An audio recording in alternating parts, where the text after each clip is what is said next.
You're traveling through another dimension. A dimension not only of sight and sound, but of mind. It is the middle ground between light and shadow, between science and superstition. And it lies between the pit of one's fears and the summit of one's knowledge.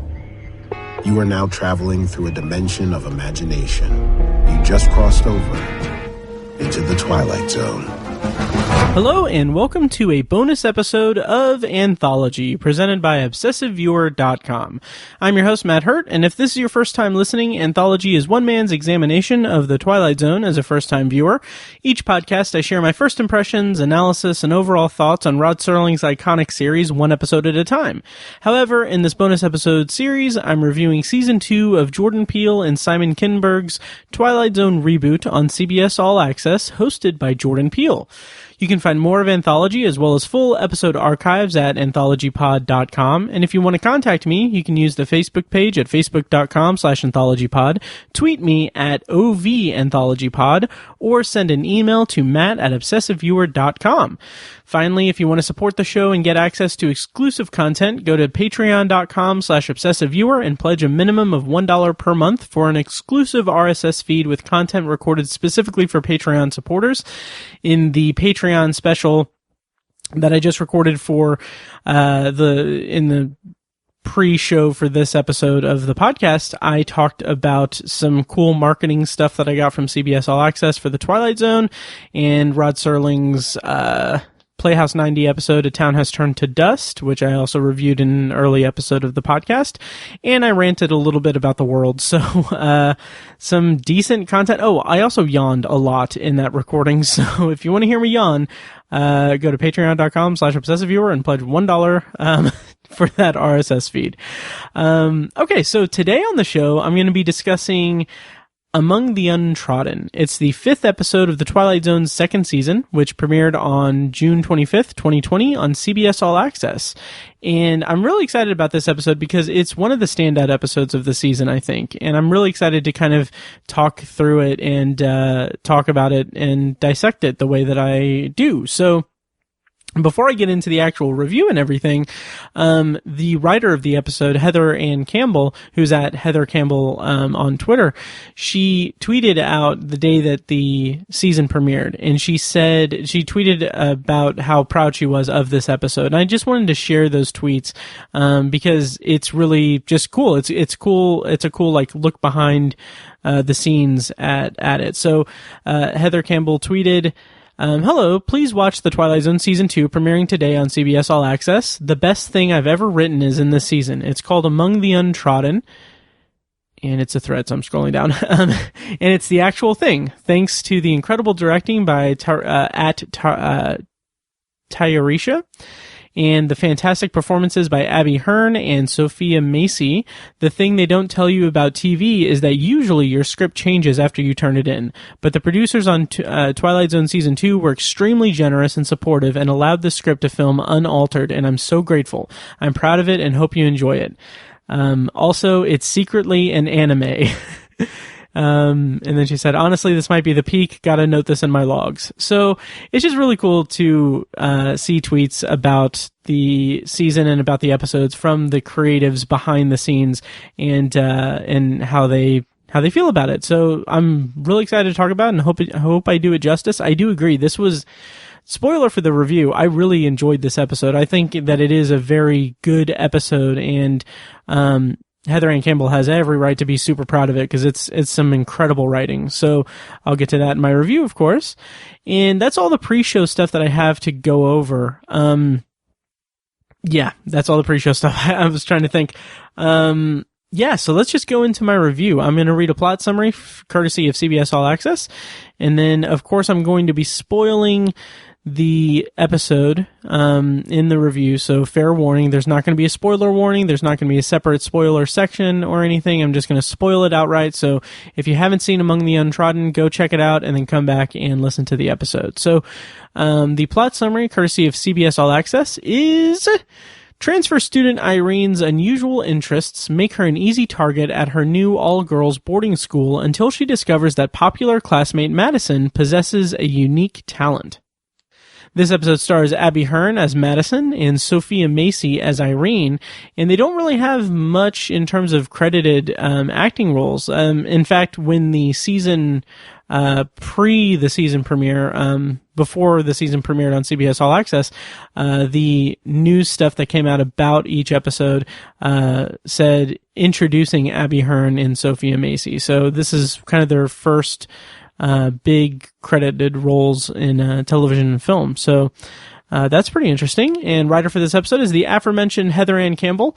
She previously wrote season 1 episode, I think it was episode 8, Not All Men. And then, no, I think that was episode 7. I don't know. Anyway, the episode Not All Men. And then she also co-wrote episode 6, which was 6 Degrees of Freedom. She's also an executive producer on the show. I think executive producer. She's a producer. She's some kind of producer. So yeah. Director for this episode was Tyresha Poe, who directed Seela and the Spades from, I think it was a movie that came out last year that is available to stream on Amazon Prime. So if you have Amazon Prime, go ahead and check that out. I haven't had a chance to check it out myself, but I'm curious about it. So check it out. Seela and the Spades. Okay, so my initial thoughts on Among the Untrodden. So just right from the outset, I just really dug this episode. I thought it was really well done and really cool. And one of the big things about it is that this is one of 2 episodes this season that gave me extremely strong Stephen King vibes. Particularly, this episode felt a lot like a riff on Carrie, which was Stephen King's first novel, published novel. And obviously, Brian De Palma made the movie, and there was another movie and a TV series. Anyway, TV miniseries. Check out Tower Junkies. Anyway, I got such a strong Carrie vibe off of this, but it wasn't like I was watching it thinking, oh, this is a ripoff of Carrie. It definitely holds its own. It goes into its own direction and tells its own story, but it is very much steeped in supernatural high school vibes. And that, in my head, is just so ingrained with Stephen King and Carrie that I can't divorce that from my mind. So I really enjoyed the Stephen King feel of this episode. And I also thought that there were great locations, like that boarding school set, the bathroom that they're in, and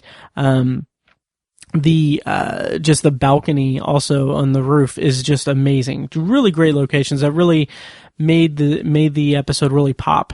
And yeah, like I said, the story makes it its own, and I just really liked it overall. So those are my initial thoughts from my first viewing. So I'm going to go ahead and go into my review of Among the Untrodden. Once again, I'm going to be spoiling it, so fair warning. Here I go with my review of Among the Untrodden. Okay, so right off the bat, we get this very nice, like, piano music that's playing. And it's played throughout the episode here and there, but it's just this really nice melody that really brings us into the emotional feel of this episode. Like, I don't know, something about it evokes this this empathetic energy into the story that I really appreciated. And we see kind of just close-up shots of a room, of a dorm room, essentially, which has an Easter egg that I'll talk about in the trivia section of the review. But we open up on Madison putting on makeup in the room and everything, and then we see it's intercut with Irene walking through the halls of the boarding school. And again, this is just such a great set. So I've noticed that there are certain episodes of the Twilight Zone, like the next episode I'll be reviewing, 8, looks a lot like they, obviously it's a TV show, so they have to repurpose their sets and everything, but it looks a lot like the set from 6 Degrees of Freedom, just kind of repurposed and retooled a little bit. But here, this looks just so fresh and unique and vibrant. Like, it just looks different. And maybe not vibrant, more drab and kind of gothic a little bit. But it is just a very fresh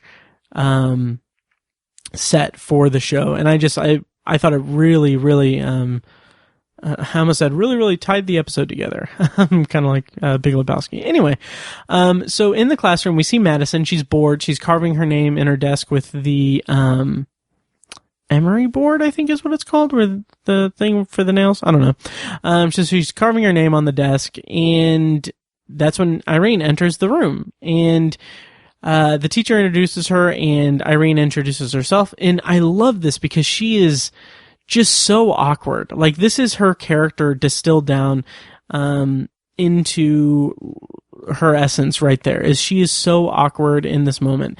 And like, the teacher asks her to say like talk about the things that she likes, and she says, I guess I like stuff, Indian food, memes, and monsters, cool stuff. And then she kind of backtracks and she's like, but I like other stuff too, and everything, because she is very much a character that is socially awkward and not unsure of herself, and she has this essence throughout the episode where she is trying to fit in. And if fitting in means changing who she is in order to fit in, she is somewhat okay with that, at least at the start. And I'll talk about that more and how that is reflected by Madison's storyline in this episode.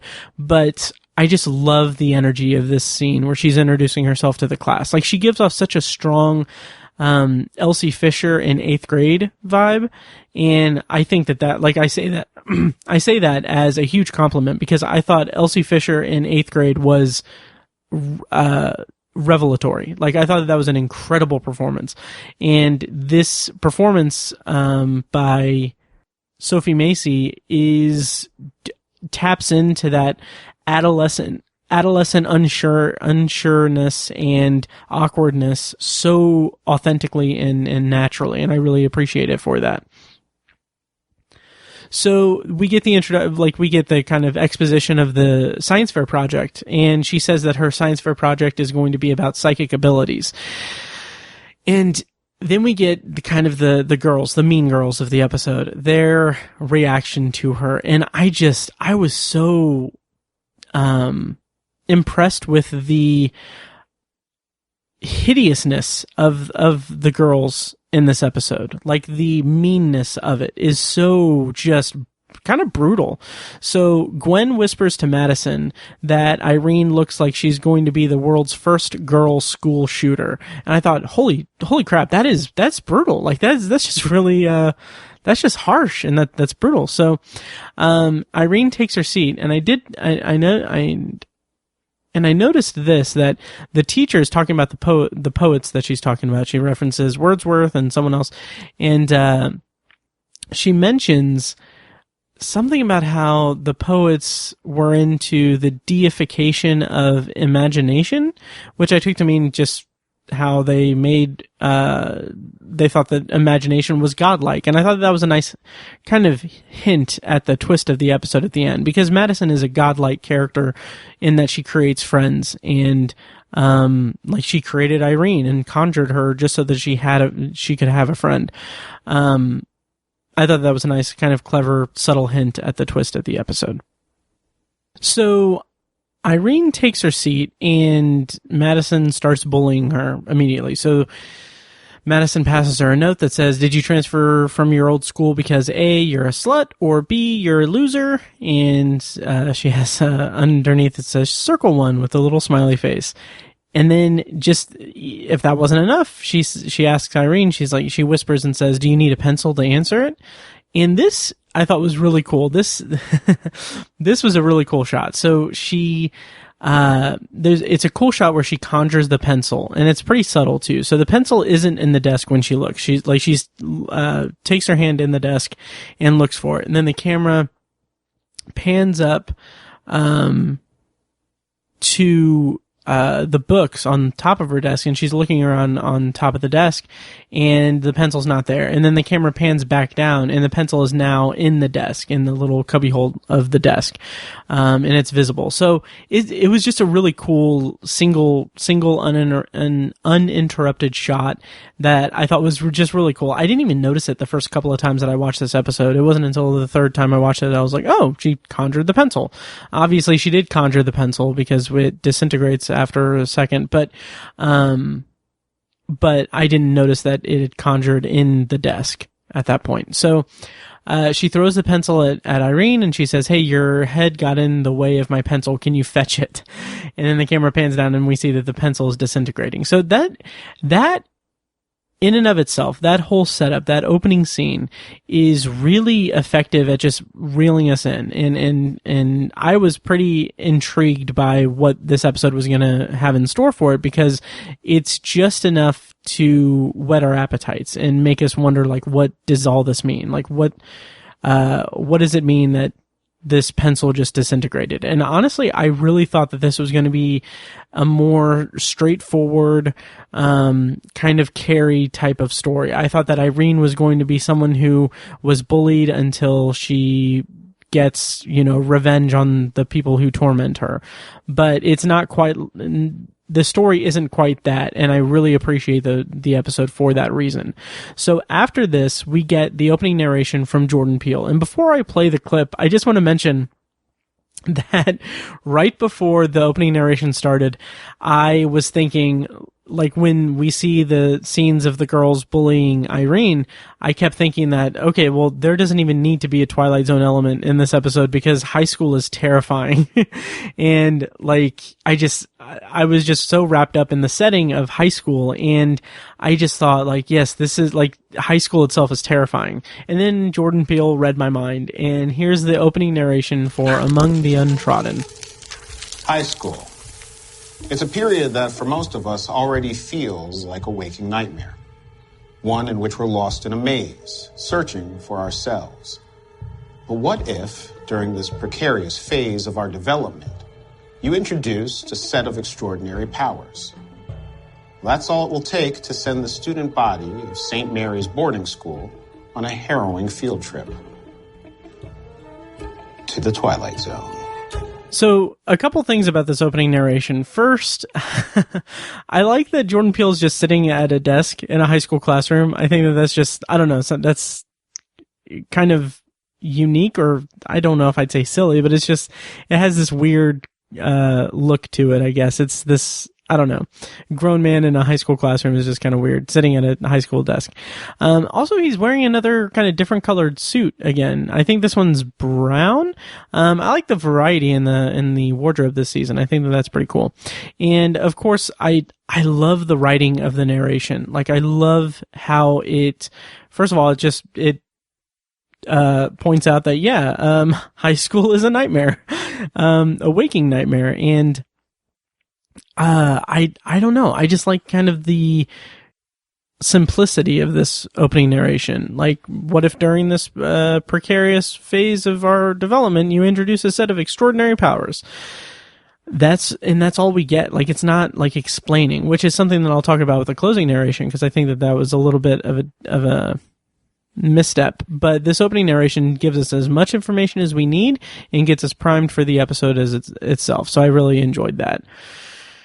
So we come back from the opening theme, and we see Irene watching Madison and the girls outside. They're just walking across the field, and they're giggling and laughing and everything, and they're friends. So then Irene goes to the teacher to ask if she can change her topic for the science fair, and it's because she wants to fit in. Like, she doesn't want to be an outcast. And I think that there's a deeper conversation to be had about someone Madison conjures having her own hopes and dreams and desires.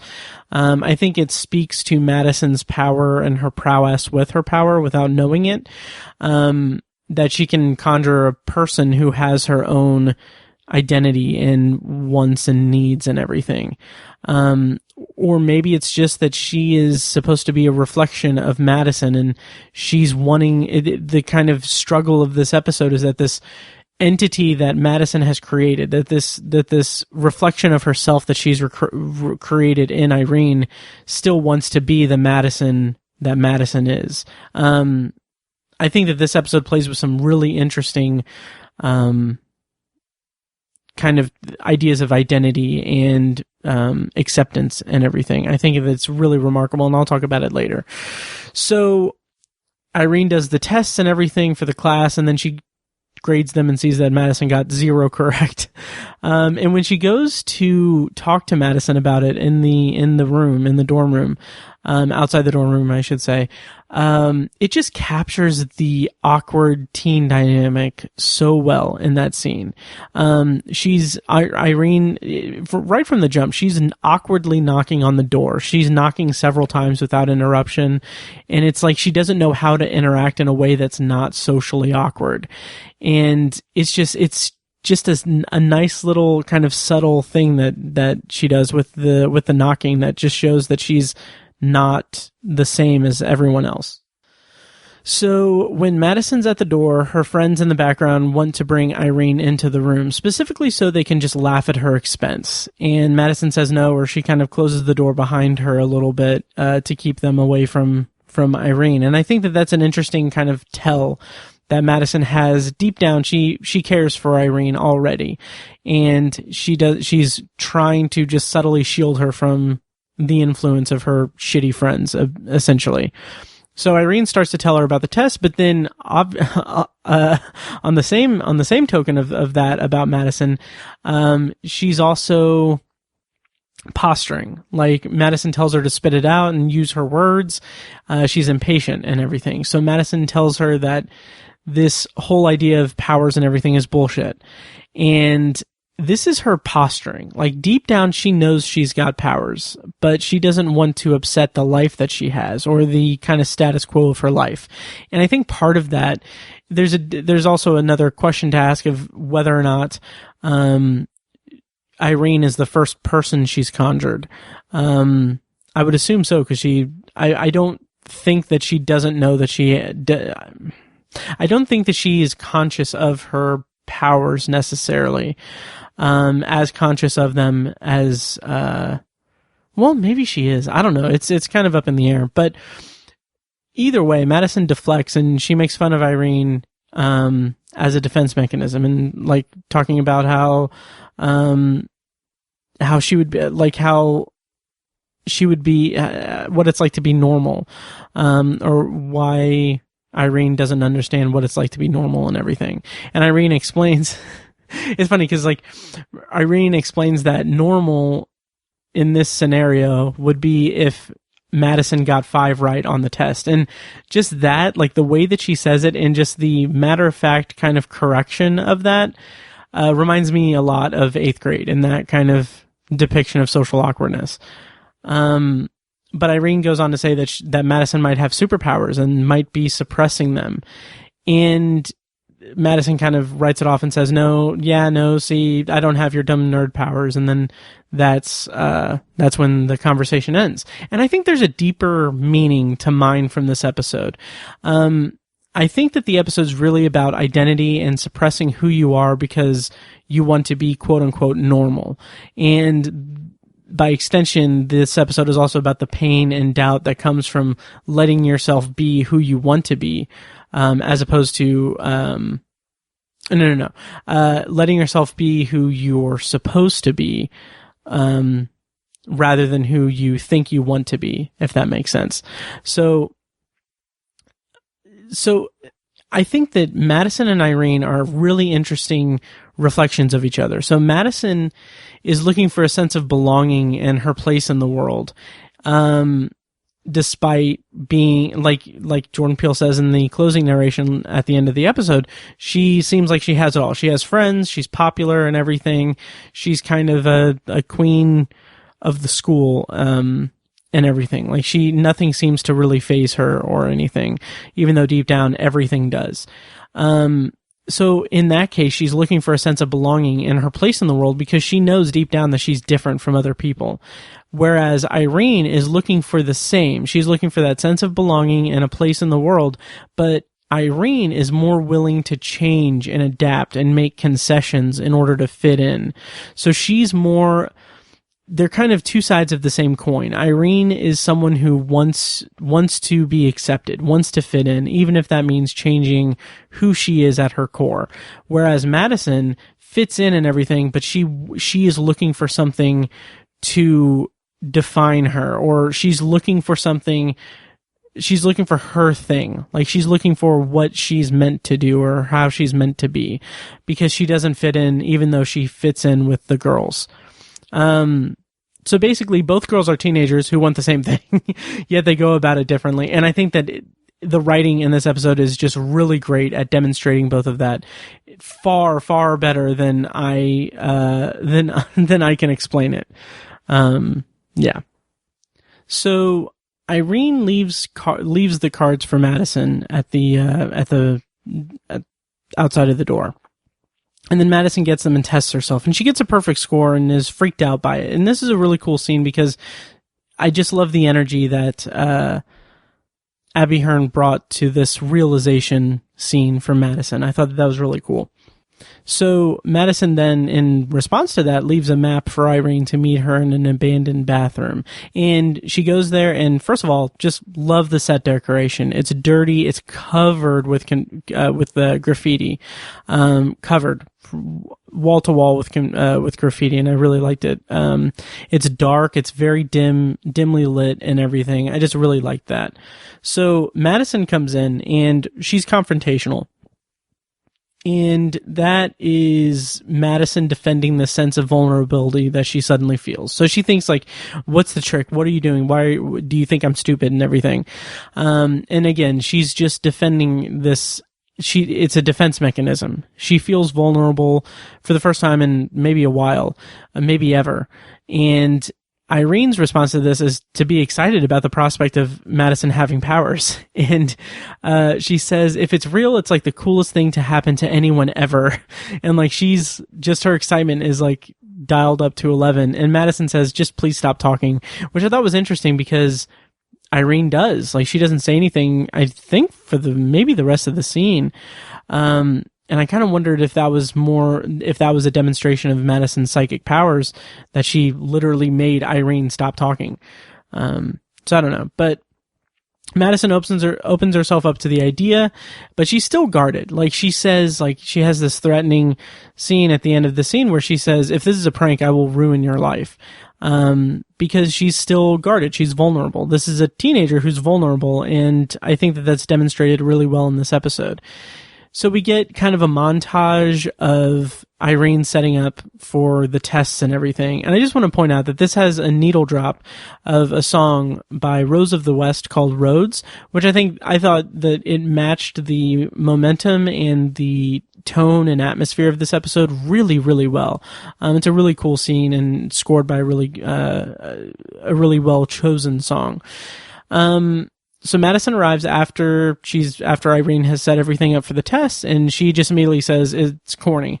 But she's looking at everything. It's like this absent-minded thing where she just has to it's a very teenager thing. She has to just crap on everything, but she's looking with interest at everything. So I thought that was really well done. So Irene says that there's a lot of different powers that they can test for, and she kind of dumbs down the different powers from Madison. And I'll say it here, I really like the way that this episode explores identity. Madison has been subconsciously suppressing this power that she has because she doesn't want to be different. And she needs Irene in order to guide her true self out. And I think that that's why she conjured Irene, so that she had someone to bring out the real Madison, because her friends weren't doing it. Madison is a person who is so guarded and shielded, and she has this facade of this persona that she has, this popular girl persona, but deeper down, she's more complex than that, and she wants to free herself of that. So she conjures Irene specifically so Irene can bring her out of her shell and bring her out of that. And I think that I really like that is a way for this episode to explore identity and who you are and who you put yourself out as. I really like that. So Madison says, Madison asks, at one point she asks Irene, she says, don't you want to be normal, to be cool? And I think that that's a really nice insight into her character that also showcases how different they are. Like, Irene wants to be cool. She wants to fit in and everything. And she's so willing to alter her personality in order to fit in. Like Irene says, I didn't even want to do this project, but Miss Watson told me I had to. I wanted to do, I thought this was really funny. I wanted to do it on marijuana or getting high, like how cool that is. I thought that was really charming, but kind of sad because like I said, she is willing to make so many concessions in order to fit in and be like accepted into this group of people that she thinks will elevate her life in terms of just high school life. And it's just, and also just the other side of that is Madison thinks that, or she is pretending that being normal is to be cool and that is normal. I mean, I guess she really believes that, but, and I think that's why she's scared and guarded about her powers and everything, but it's just an interesting, pairing of these two characters, that they reflect each other in the way that they pursue what they think is normal and what they want in regards, and how it affects who they are as a person. So then Madison asks Irene, why don't I know how I'm doing this? Have I always done it? And she says it in this like inflection that's just very natural. Like, have I always done it? I enjoyed that. So Irene explains to her, and I thought that this was a really cool analogy. She explains to her that you don't really know how you see, you just do. You just do it. And that's kind of the same thing. Like, it's just something that you have a natural ability to, so you don't like consciously think about it. I thought that was a really good analogy, for, and a good way to kind of, simplify the idea of power so that it didn't get muddled in any overly explaining, scenes of dialogue or anything. And then, Madison mentions that she never looked at a card and saw what it was until now. And it's really just the way that Madison develops throughout this episode. Like, she's letting herself be vulnerable, but she's still very guarded. And it's just really a really well done character arc for Madison, because she's slowly just becoming more and more vulnerable and open to Irene being in her life in general. And there's a scene where she reads Irene's mind. Like, Irene burns the card and asks Madison to read her mind about what it was. And she does, and it works. And that's when Madison starts to relax and seems to be fine.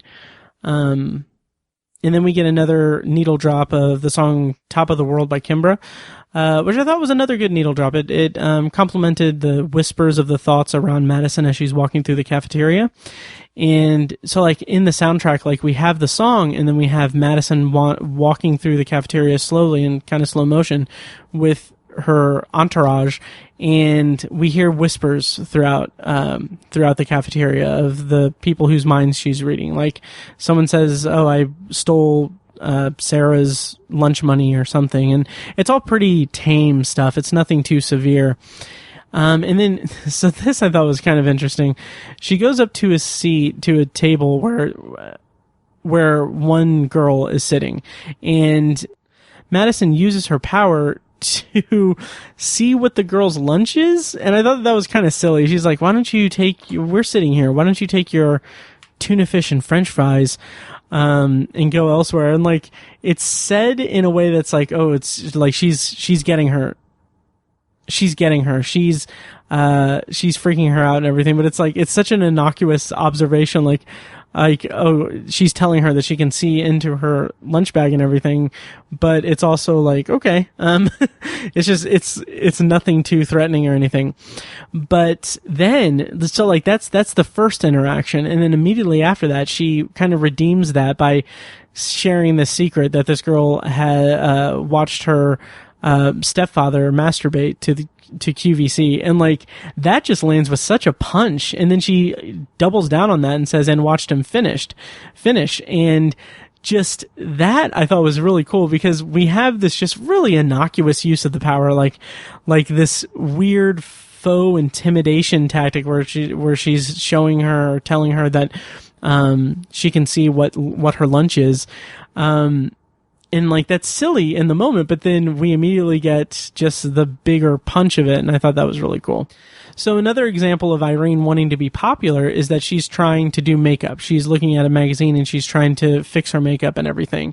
And what I thought was really charming and showed the growth of their Madison and Irene's kind of burgeoning friendship was Madison just offers to help fix her makeup and everything, and it seems so comfortable. Like Madison is more comfortable with Irene, and she says it like with this kind of bubbly personality, I guess. Like this not weird, but she is very friendly and happy and everything. And like this is the only time in the episode where she kind of speaks with that type of intention and that inflection in her voice. Like she's very cheerful and just happy, and I thought that was really cool, and that made me really feel for Irene and Madison's bond.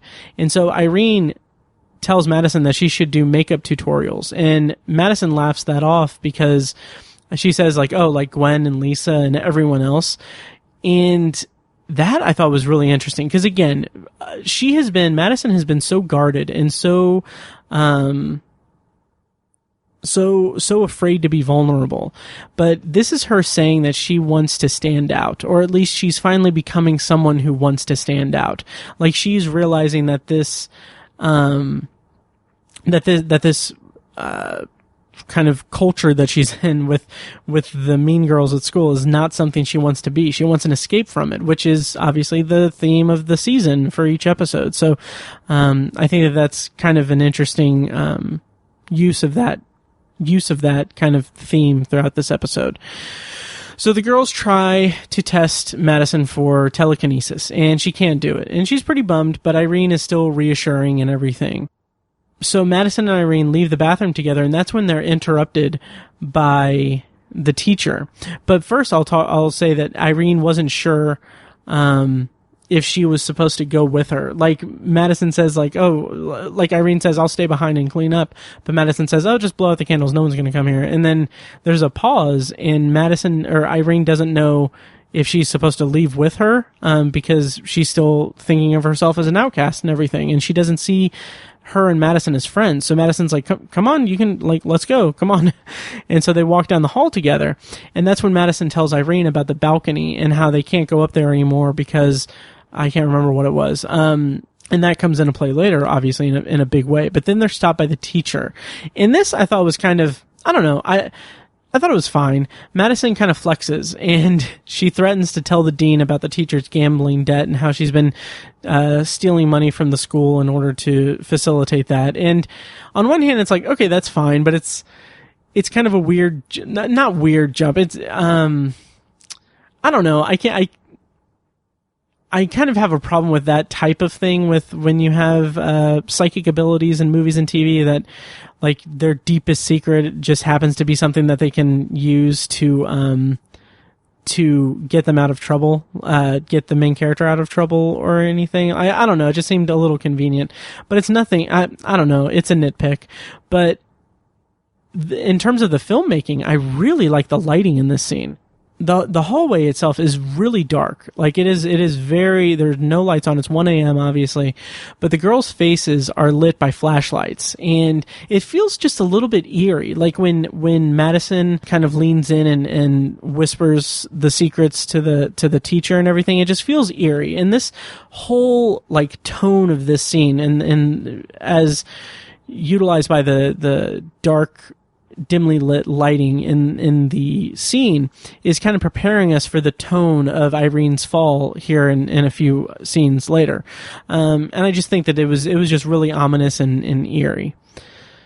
And then that's when Irene tries to get the teacher to give them the balcony key, which I just like her excitement over that, but the teacher doesn't have it, and then she lets them go and everything, and they go back to their rooms. But that's when we find out that Madison can conjure things, because I like this because the second that she says, I really wanted that key, is when we hear the key drop. And it's just, I thought that was really good timing and everything. And they're both excited, and they find out that Madison can conjure and everything. And Madison says she's going to go get Gwen and Lisa. And again, Irene kind of hangs back at first. She's awkward and nervous about being accepted because she's not sure if she's been accepted. She doesn't know her place in this clique yet or anything. And Madison's like, come on, let's go. Like she's very natural and, it's like she's not conscious of Irene's anxiety over her place in this group. And that's when we find, and then they go to the balcony, and we find out that the things that she conjures disintegrate after they've fulfilled their purpose.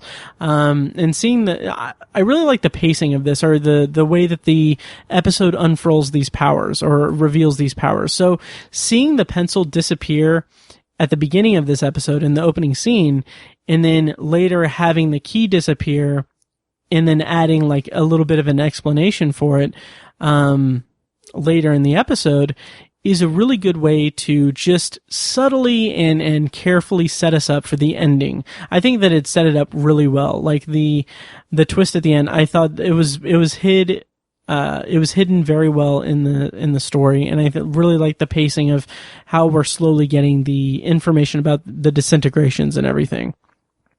So then we get the balcony scene, and the girls are playing Never Have I Ever. They're talking. They're being very forthcoming about themselves, and I really like the way that this was shot. So we are kind of ground level, and then the camera zooms in on the balcony, and that's a good way to kind of visually demonstrate to us just how high up they are and how nervous it is. Like I am terrified of heights. I'm like full on like acrophobic, and just seeing that I was like, I'm nervous about that, because like anytime I see anything where someone is sitting on a ledge, it just makes me just freak out a little bit and get very clammy and scared and everything and nervous. So seeing Irene and Madison just sitting on the ledge like that just really kind of upped my anxiety a little bit. And again, I love this location. Like just seeing the outside of the building of St. Mary's is just really, it just looks just so contained. Like it seems like it's the containment of them in the school feels like it's containing the characters in their roles within the social structure of the school. Maybe I'm putting more into it than what's there, but I just like that we're only in this location. We're only at this school, and it's a kind of like a prison, much like Peele mentions at the end of the episode that the mental prison that Madison is in. I just like that we see, we're only at the school throughout this episode. So the girls start picking on Irene for their own personal amusement. And Irene wants to fit in. It's really kind of sad. Like she's not really conscious of the fact that they're, just ragging on her, and she's trying to fit in and kind of be cool, but without this self-awareness or anything. Like it's a weird, like, just, she's very kind of gleeful about it, about like being able to fit in, but just not conscious of the cruelty of the conversations that she's having. And that's just kind of a bummer, but good writing and good dialogue and everything. But Madison defends her, and I thought that was really touching and very, very nice. Like Madison starts turning the tables on her friends, and she reveals some secrets about, I think it was Lisa or Gwen, and like they have like a full-on argument and everything. And that's when Irene, and this I thought was just kind of sweet and awkward, but which is just completely in line with Irene as a character, but she's like, come on, it's okay. Everyone has secrets, and it's just fun to be here and be cool and everything. And then she falls, and man, that was a big shock to me when I saw it. Like I loved it. I loved it. And I really thought that this was going to be the turning point for the episode. I thought that she was legitimately going to be dead, and the rest of the episode was going to be Madison kind of reckoning with her role in Irene's death while also using her powers against Gwen and Lisa and everything. I thought that was going to take that turn. I'm glad that it didn't, because that would be a little rote. But I I was so shocked, and I kind of gasped and everything during it, and I thought that was really cool. So but then almost immediately, like we get cut to a scene where Madison is now ground level with Irene's body, and Irene just comes back to life with no problems whatsoever. And Irene tells Madison, she's like, what did you save me? And Madison says she didn't do anything. And that's another, like, just, it's seeding the end of the episode later on, where by having Madison just not accepting that she did anything. Like, I'm sure that she believes that she really didn't do anything, because honestly, she really did nothing. But just the idea that this girl with powers is now kneeling beside someone who should be dead, who just came back to life and regained consciousness without a scratch on her. Like, it stands to reason that, yeah, Madison probably did something to bring her back to life. But Madison doesn't want to accept that. She doesn't want to accept that she cares about Irene and cares about anyone other than herself, because her whole persona is based on this popularity thing, the popularity scale of the school, and her status as just a mean girl in the school. And she is struggling with accepting her own identity outside of who she is within this clique of girls in the school. So then the next day in the cafeteria, the mean girls, which I have in my notes, they ask Irene to sit with her, to sit with them. And they seem interested in her, and they comment on this new vibe that she has and everything, because she says, I thought this was actually a really good line, and I loved the way that the actress delivered it. But she says, well, because like the girls say, like, you should be dead, and she's like, well, falling off a roof doesn't hurt if you don't give a fuck all the way down. Like, I love that line because it's such a confident, like, turn of phrase, or it's a confident explanation or deflection. But Irene is still so awkward and so uncomfortable in her own skin that when she says it, she's still just kind of cautious and kind of hesitant about it. And I thought that was really charming and a really good demonstration of the character and her main, like, character trait. And yeah, so this whole scene where she's having lunch and she starts partying with the girls, she's trying to fit in. She's trying to fit in with this group, and that is just a bummer, because that isn't Irene. It's not who she is. It's who she thinks she wants to be, but it's not her, which is just about the most significant character flaw for the character, and it's also the most universal, because I feel like a good percentage of people watching this probably had that experience. Like, everyone went through puberty and went through their teenage years, and I mean, holy crap! Like, that was like, there's a reason why I said that. Yeah, high school is a nightmare. Like, high school is terrifying. Like, that's enough horror for an entire episode of television, because it is. It's just like everyone is just so hormonal and unsure of who they are, and they're trying to find themselves and everything, but not really realizing that they're trying to find themselves. It's a minefield of emotional, I almost said emotional terrorism in some cases, but emotional just frailty and fragility. And I think that this episode just captures that so well. And as Irene is talking to the girls, we see Madison kind of standing off to the side, and it's clear, like, she doesn't like that Irene is hanging out with them. And my read of that is it's because Irene is Madison's escape from the clique, just like Madison is Irene's escape into popularity and acceptance. And just seeing that Irene is utilizing that to become popular and change her personality to an extent, to fit in, is a bummer to Madison, because Madison wanted to be who she is supposed to be, or who she feels that she is deep down.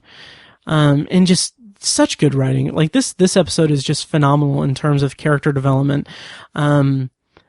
There is a read on this, a read into this that, I mean, this could be just an allegory for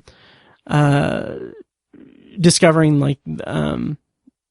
like Madison discovering, like, her sexual orientation, and, like, being afraid of not being normal by wanting to, by being a lesbian in this scenario. I think that there's very much, like, it fits really well in this, and I think that that's something that is really great in terms of capturing like what the Twilight Zone is. So you can read that as an allegory for sexual orientation and identity crisis and everything in teenagers, but it's at its heart, it's like, it is a story about a girl struggling to figure out her powers and everything, but it's so great because it can be read metaphorically like that, and it's just beautifully done. I really enjoyed the writing in this episode. So Irene starts partying with the girls, and there is a Minx, there's a reference to Ovation in that there is a magazine, the magazine with Minx on it is in that scene, which, fine. Like I said in my previous reviews, I don't really need that. I don't need that interconnectivity.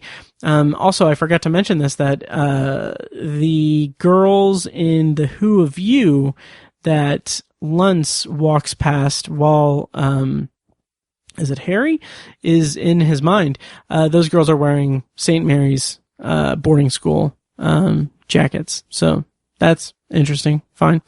So Madison kind of comes to the rescue of Irene because Irene is just trashed, and she helps Irene back to her room, and that's when she tells Irene to stop hanging out with them. And Irene is like, "Are you really that jealous that I'm friends with your friends?" And well, first Madison says, "I don't give a fuck about you, but I'm telling you, stop hanging out with them." And that's more posturing because it's like she's receding back into that carefully constructed anti-vulnerability. Like she's made herself vulnerable, but now she's seeing that Irene is kind of going off on her own way, so she's rescinding that vulnerability just a little bit. So she's doubling down, or she's posturing and saying, "I don't give a fuck about you," but she does. And she does, because she does care about Irene. And so that's when Irene says, "Wow, are you really that jealous of me being friends with your friends?" And that's when Madison says that none of them are friends and that they won't talk to her anymore. And that kind of is the moment where Madison's like, "Okay, we're done. Like, this is over. We're done." And she leaves. And then the next scene is just, oh God. So the girls tell Irene to make sure she visits their booth at the science fair. And I have in my notes, "Oh, buddy." And then I have Carrie, because this is very much Carrie by Stephen King. And I love it for that. I really love it for that. So before we get to the big thing at the science fair, we see Irene's science fair project, and we see it being graded, and it's terrible. Like, it's a very minimal effort. It's not the topic that she chose. It's this just basic, like, what kind of blush is best? And it's very clear that it's just not her. It's not Irene. That's not who she is. And it's just her trying to fit in with the cool kids, because low effort means, less chance of being vulnerable, and vulnerability is like the cardinal sin of being cool, I guess. If memory serves, from like 15 years ago. Oh, Jesus, 15 years ago? Is that how long I've been in high school? I don't know. How old am I? Yeah, like 20 years ago. So, no, not 20 years ago. Yeah, 20 years ago. Jesus, I'm old. Anyway, like 18 years ago. Anyway, Irene wanders around, and that's when she sees the girls' project, and it is completely brutal. It's like Anatomy of a Loser, and it's all, it's very, I mean, it's really well put together to their credit. But it's really brutal. There's so much flair and pizzazz to it. So there are a bunch of TVs and phones interconnected that are playing Irene's awkward party footage and the footage from the balcony on a loop. And it is just devastating. Oh God, it hurts to see. Like, it's a huge bummer. And that's when Irene screams while Madison is looking at the display and seeing Irene distraught. And the screens all shatter, and the girls fall to the ground kind of catatonic. And we don't get closure on that. Like, I don't know if we're meant to think that they're dead. I think they're alive because their faces weren't covered when they were put in the ambulances, but they're not in the classroom at the end of the episode. So I don't know. Irene or Madison just got rid of it. And at this moment, it's not clear whether Irene or Madison caused it. So Irene leaves, and Madison watches her friends get transported into the ambulances, and that's when she goes to find Irene, and that's where they have their big blow up. She goes into the bathroom and she asks what she did to them, and that's when Madison claims that Irene has been playing her from the start and manipulating her into thinking that she has powers. And first of all, I was thinking that that was the case throughout the entire episode. I thought that it was going to be a case where Irene was making Madison think that she was special so that she could get revenge on her picking on her and bullying her. And I like that the episode is smart enough to notice that, notice that that is a read that viewers will have. So it's calling that to attention here. So she claims that Irene has been manipulating her into thinking that she has powers.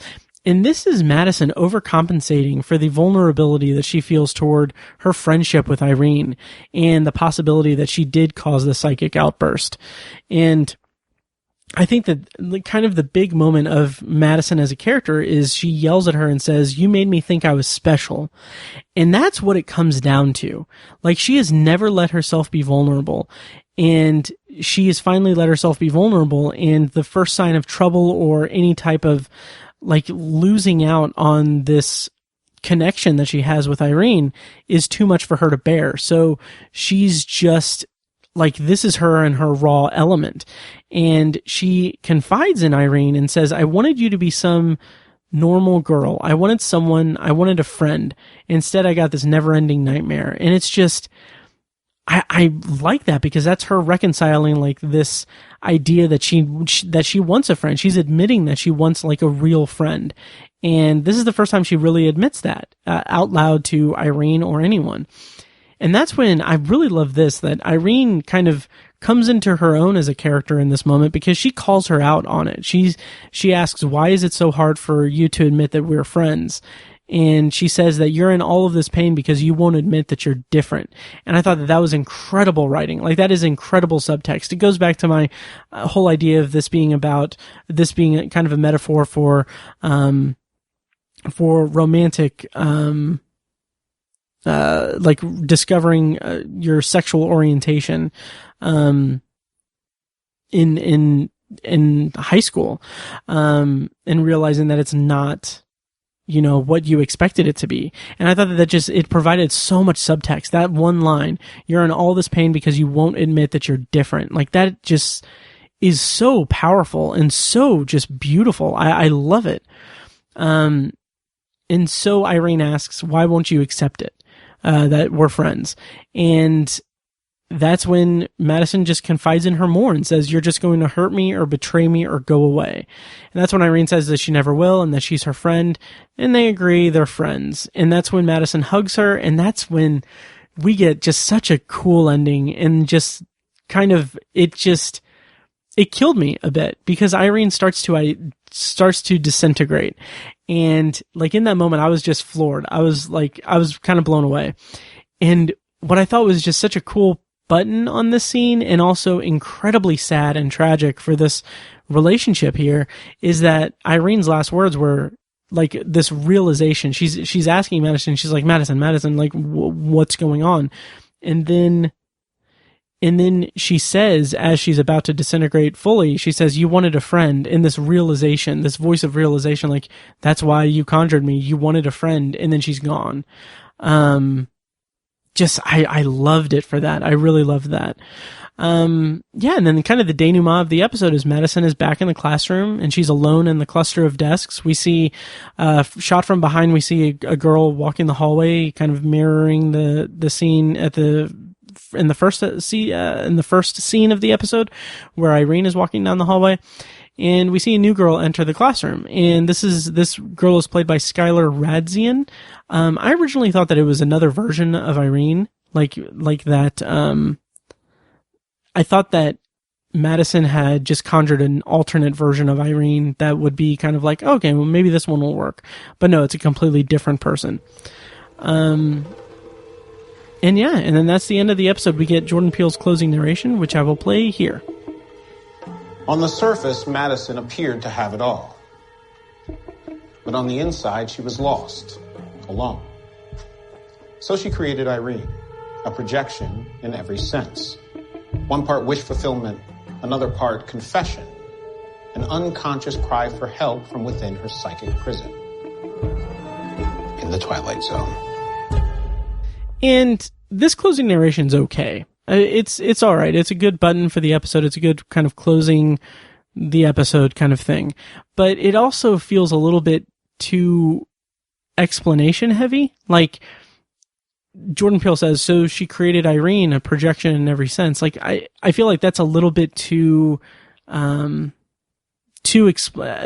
of an explanation for the episode. I kind of wish that it would have left us to kind of interpret what all that meant. But I guess we don't. It's fine. Like it's a minor nitpick, but it just kind of felt a little bit explainy.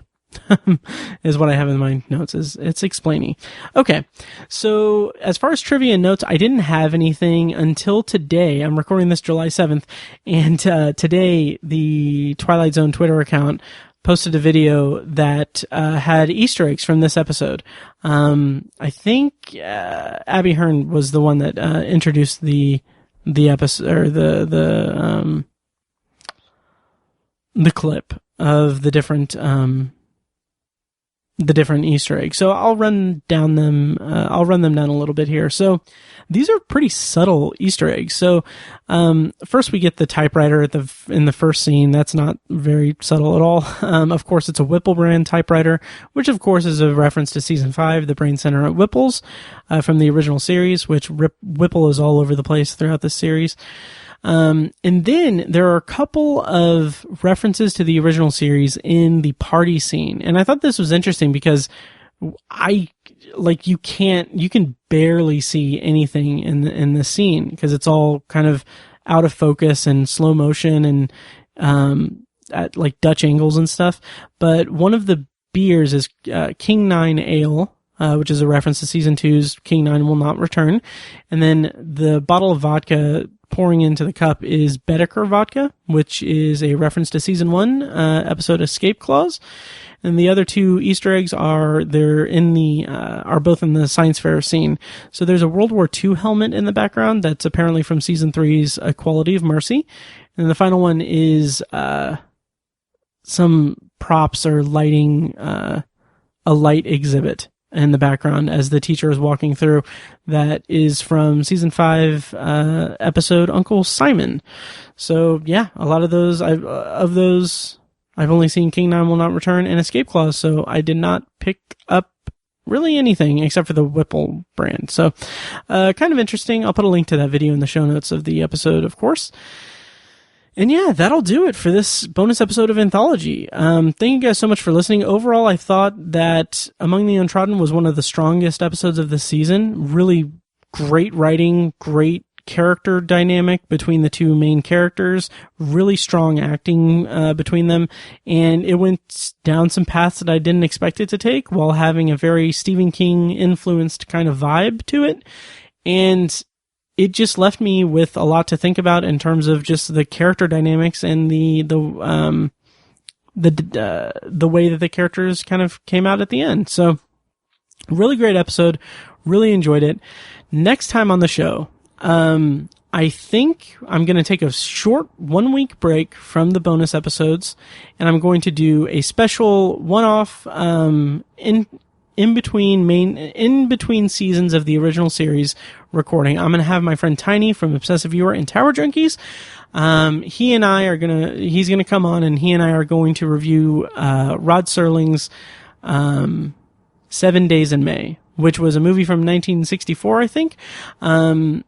A drama that he wrote that was adapted from a novel, but he wrote the script, and Tiny and I are going to be reviewing that. And then after that, we're going to get right back into these bonus episodes, reviewing the new series or the new season of the new series of the Twilight Zone.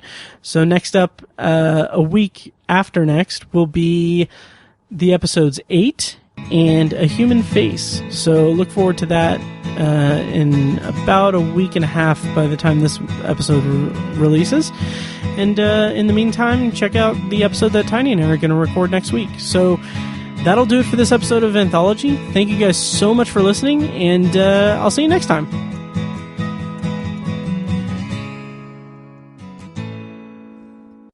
And now, here's a short clip from our Patreon-exclusive RSS feed. To hear the full clip and more exclusive Patreon content, go to patreon.com/obsessiveviewer and become a patron at the minimum rate of $1 per month.